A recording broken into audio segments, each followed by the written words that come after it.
As frases que eu tenho mais ouvido esta semana são: eu posso voar onde quiser, isto é um brinquedo e só agora é que existem leis. Meu nome é Miguel Ribeiro, este é mais um Curtas da Mad Sky e vamos para a intro.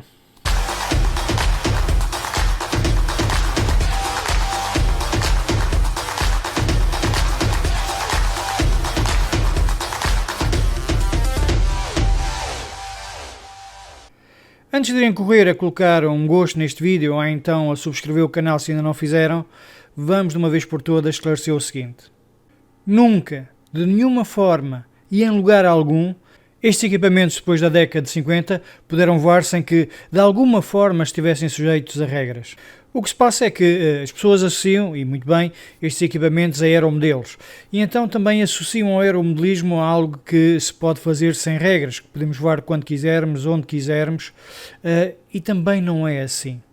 Desta forma, e se quiser assistir a mais um episódio do Curtas do Mad Sky, vai ficar a saber porque é que os seus amigos estão errados quando dizem que antigamente não era necessário regras nenhumas e que voavam sem regras e que só agora que temos estas regras que nos impedem de voar em qualquer sítio.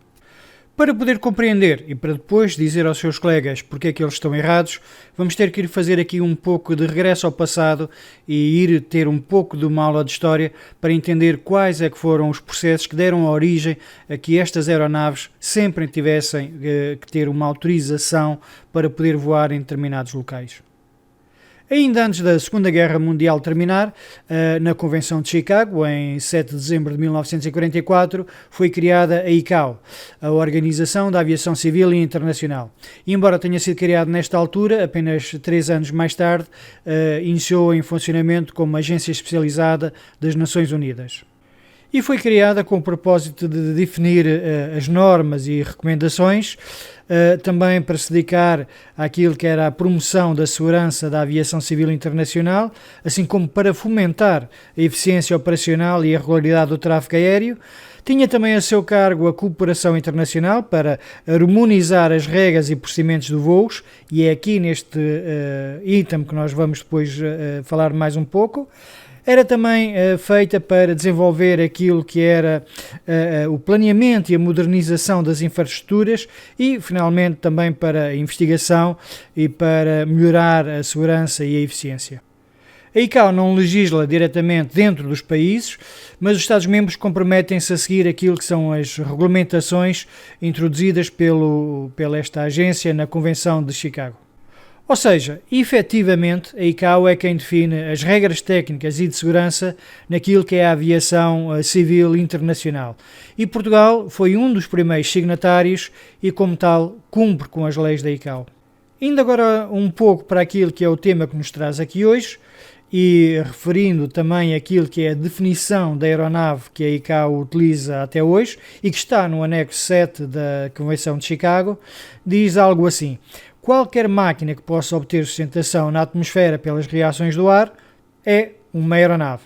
Terem atenção que aqui, nesta definição, inclui também os aeromodelos. No entanto, a ICAO não publicou normas operacionais específicas para os aeromodelos e deixou essa matéria às autoridades nacionais. A bem dizer, aquilo que a ICAO fez foi, desde que os aeromodelos não entrem em conflito com aquilo que é a regular utilização do espaço aéreo e da aviação normal, tripulada, nós não temos nada a ver com isso, os países que resolvam a situação. Pouco mais de um ano depois da Convenção de Chicago, 19 de dezembro de 1945, Portugal teve aquilo que foi então a Lei da Navegação Aérea. E então, esta lei referia várias situações que se aplicavam inclusive às aeronaves não tripuladas, ou seja, aos aeromodelos. Este decreto-lei trazia já então aquilo que era a definição também da aeronave, que vinha daquilo que tinha sido o entendimento da Convenção de Chicago.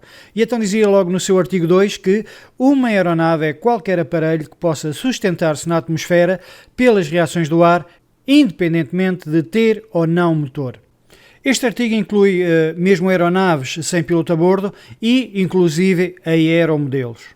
Depois temos o artigo 22, que é referente à proibição de voo em zonas povoadas, em que diz: é proibido o sobrevoo de aglomerados populacionais, salvo autorização especial.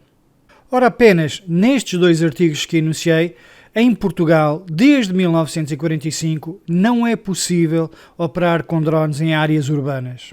Mas temos mais. O artigo 23 diz então: são proibidos os voos em zonas de defesa nacional ou áreas interditas publicadas em aviso. E na prática, o que é que este artigo faz? Estão a ver aquelas zonas geográficas grandes que os mapas das geozonas da ANAC têm? Todas essas zonas nós não podemos voar sem autorização da Autoridade Aeronáutica Nacional desde 1945.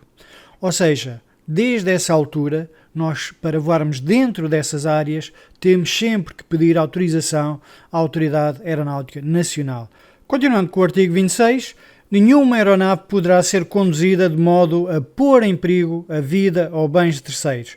Isto são as regras gerais da circulação aérea. Como veem, só este artigo coloca em causa a capacidade de nós podermos voar com os nossos drones por cima de pessoas. No entanto, este artigo também serve para muitas mais outras situações em que os pilotos estão constantemente sujeitos. Para terminar, e só para verem que se tiverem um acidente, a vossa responsabilidade por danos está inscrita no artigo de 1945, mais precisamente no artigo 36, em que diz que o proprietário da aeronave responde civilmente pelos danos causados a terceiros na superfície. Este artigo por si justifica a necessidade de as aeronaves, e os drones são aeronaves, de terem um seguro. É claro que não justifica aqueles preços absurdos que nós estamos habituados a ver, mas efetivamente faz com que nós, em caso de acidente, tenhamos que ter um meio, digamos, para pagar os eventuais estragos que fizemos. E para isso, nada melhor que ter um seguro. Vamos então só aqui sintetizar um pouco isto que falámos. A partir de 1945, em Portugal e também um pouco por todo o mundo, porque todos os países começaram a ser, digamos, signatários daquilo que foi a Convenção de Chicago, tinham regras para voar com aeronaves. Todas as aeronaves, sejam elas pequenas, sejam elas grandes, sejam inclusive aeromodelos. Aquilo que acontece é que depois começou, e nós vamos ver isso mais a seguir, a haver uma flexibilização para os equipamentos, para as aeronaves de aeromodelismo. E esta flexibilização veio exatamente com a lei da navegação aérea, em que o país, Portugal, deu a capacidade aos clubes de aeromodelismo e à Federação de Aeromodelismo a capacidade de se regularem a eles próprios.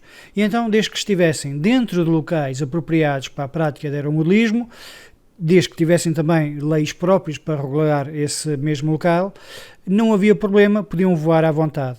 No entanto, era fortemente desencorajada aquilo que era os voos fora dessa área. Não quer dizer que não pudessem acontecer. Tenham atenção que eles continuam a poder acontecer, mas aquilo que acontecia efetivamente era que quando saíam dessa área de aeromodelismo, dessa área que estava reservada, aquilo que acontecia era que aplicavam-se as regras gerais da aviação. E aplicar as regras gerais da aviação significa que nós não podíamos voar sobre áreas urbanas, tínhamos de ter seguro, tínhamos de ter todas as situações que nós falámos atrás. Pronto, era como se fosse uma aeronave normal. Isto era essa altura e prolongou-se até pelo menos ao início da regulamentação que temos atualmente. Mas isto são apenas algumas leis que já existiam desde a metade do século passado. Vamos agora a uma outra lei que é importante ainda hoje em dia e que nos traz alguns dissabores e que muitas das pessoas não compreendem porque é que ela ainda existe. Se a falar bem verdade, nós somos praticamente a única atividade que tem alguma coisa com essa lei. Estou a falar, evidentemente, do Decreto-Lei número 42.071. Esta lei de 1958 dá muitas dores de cabeça atualmente aos pilotos de drones. E porquê? Porque atualmente, sempre que temos que voar, temos que pedir uma autorização à Autoridade Aeronáutica para poder capturar imagens e para divulgar imagens. Ora, esta lei teve a ver com uma necessidade que havia na altura de que as imagens que fossem capturadas a nível aéreo tinham um interesse estratégico. Ora, esta lei de 1958 fazia sentido nessa altura. Atualmente, passado quase 70 anos, não faz assim tanto sentido. Mas, desde então, essa lei ainda não foi revogada. Continuando naquilo que é a nossa viagem ao passado, vamos fazer uma pequena paragem em 2007. Todas as regulamentações e artigos e decretos-leis que existiram entre este meio termo foram situações que não tiveram importância naquilo que era a alteração a alguma das partes dos regulamentos que foram executados no final de 2045. Portanto, até 2007 praticamente não houve alterações nenhumas. E qual é que foi a alteração que nós tivemos em 2007? Foi o Tratado de Lisboa. E o que é que o Tratado de Lisboa tem a ver com os drones e com a aviação? Vamos ver isso depois um pouco mais adiante e tem direta influência na regulamentação que nós temos hoje. Vamos parar novamente o nosso cronómetro do tempo e antes de entrarmos daquilo que eu designo pela era da nova regulamentação aeronáutica referente aos drones, vamos então só sumarizar tudo aquilo que se passou até agora e verificar que antes desta altura já havia regulamentação em que nos drones e nas aeronaves não tripuladas tinham que cumprir. Tínhamos então até 2010 já aquilo que era uma definição legal do que era uma aeronave e já tínhamos também a indicação que um aeromodelo era realmente uma aeronave. E então teria que estar sujeito a todas as regras que era aquilo que já existiam na Lei de Navegação Aérea.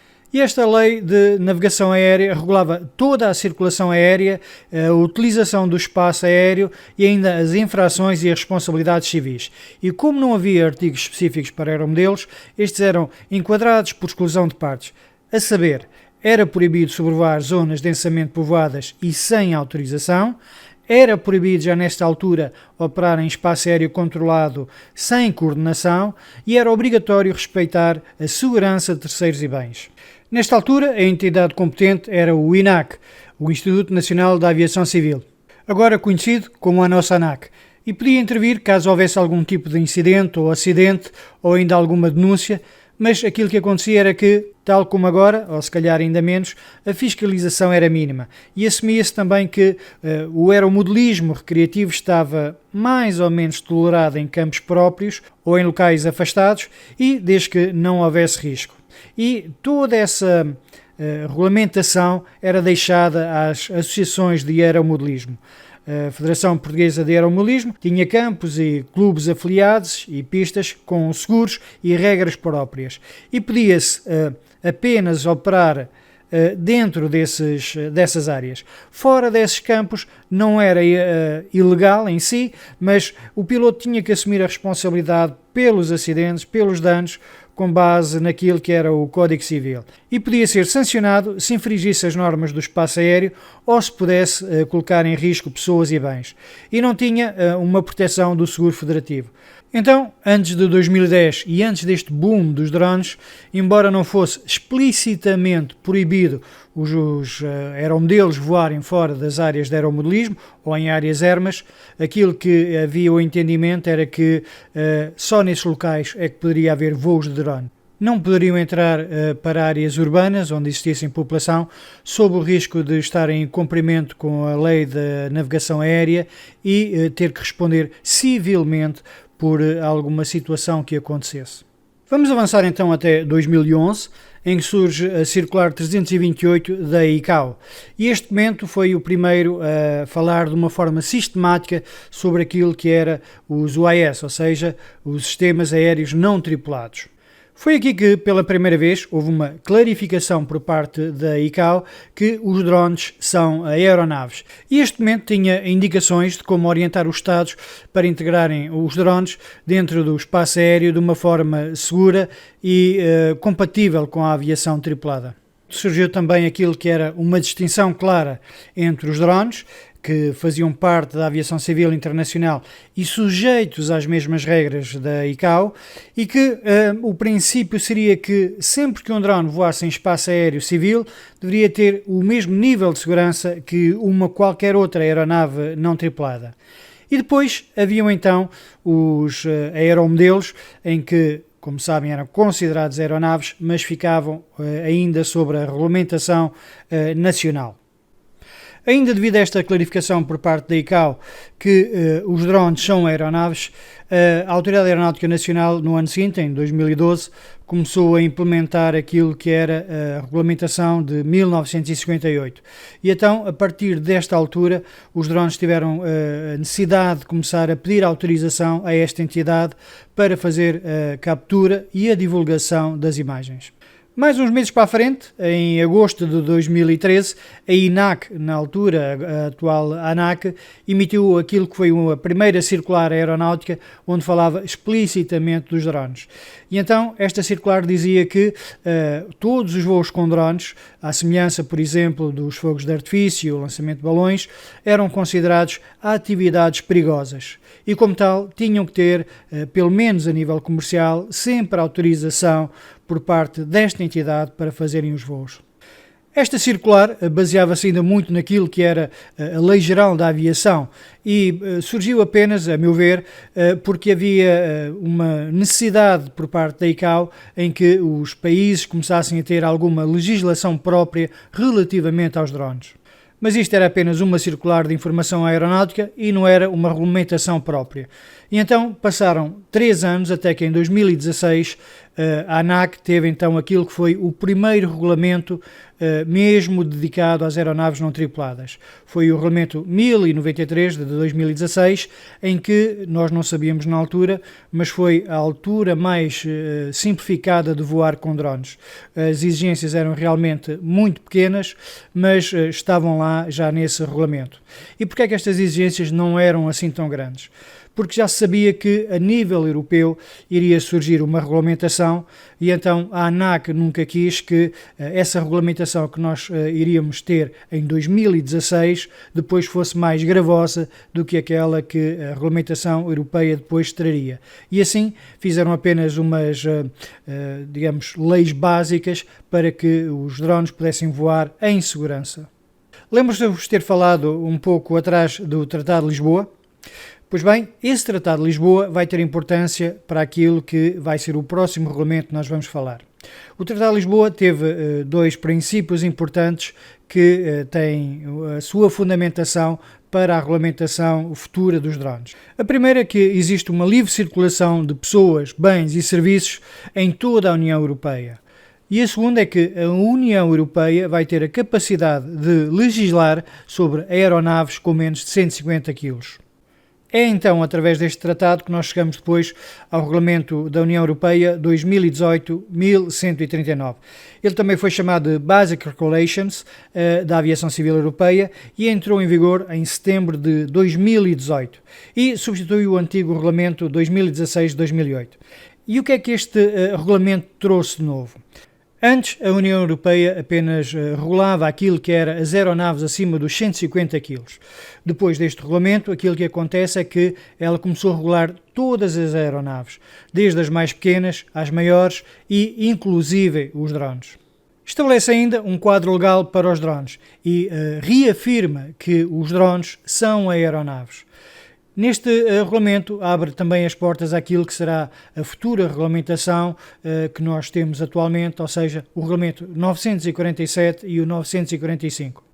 E tinha como objetivo harmonizar as regras da aviação e dos drones e deixar de haver regras nacionais. Este regulamento deu então à EASA a autoridade para regular sobre todos os drones, desde os maiores até aos pequenos drones de menos de 50 gramas, todos eles caem sobre esta diretiva. E também criou uma base legal para aquilo que são as regras únicas para nós funcionarmos com drones ou com aeromodelismo. Estamos a chegar ao final daquilo que é a linha temporal das regulamentações que as nossas aeronaves estavam sujeitas. E chegamos com a regulamentação que foi feita pela EASA especificamente para os drones.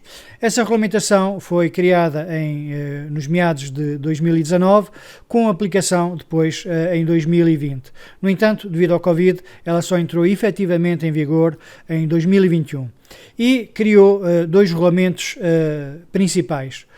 O Regulamento Delegado 2019-945, em que é mais dedicado aos construtores, e depois também o Regulamento de Execução 947, em que é mais dedicado aos pilotos e operadores. Estes dois regulamentos tiveram uma fase de transição entre janeiro de 2021 e de dezembro de 2023, mas atualmente estão completamente em vigor na sua totalidade da lei. E terminamos aqui a linha temporal antes da década de 50 do século passado, em que comprova efetivamente que nunca houve uma altura em que as aeronaves não tripuladas pudessem voar sem leis, sem regulamentações e aonde quisessem. Mas quero-vos também ainda falar de uma outra lei, que não tem nada a ver com os drones, mas tem a ver com uma frase que se costuma ouvir muito dos pilotos de drones. Isto é um brinquedo e eu não tenho que ter leis nenhumas. E aqui a União Europeia novamente não concorda com isto. A Diretiva 2009/487 do Parlamento Europeu e do Conselho de 18 de julho de 2009, também conhecida como a Diretiva da Segurança dos Brinquedos, diz que um brinquedo significa qualquer produto concebido ou destinado, ainda que não exclusivamente, a ser utilizado em atividades lúdicas por crianças com idade inferior a 14 anos. Diz ainda que não é por ser um equipamento mais pequeno, mas com as capacidades de um equipamento maior, que fazem que esse pequeno equipamento seja um brinquedo. Um exemplo muito simples, vamos imaginar um equipamento sub 250 gramas.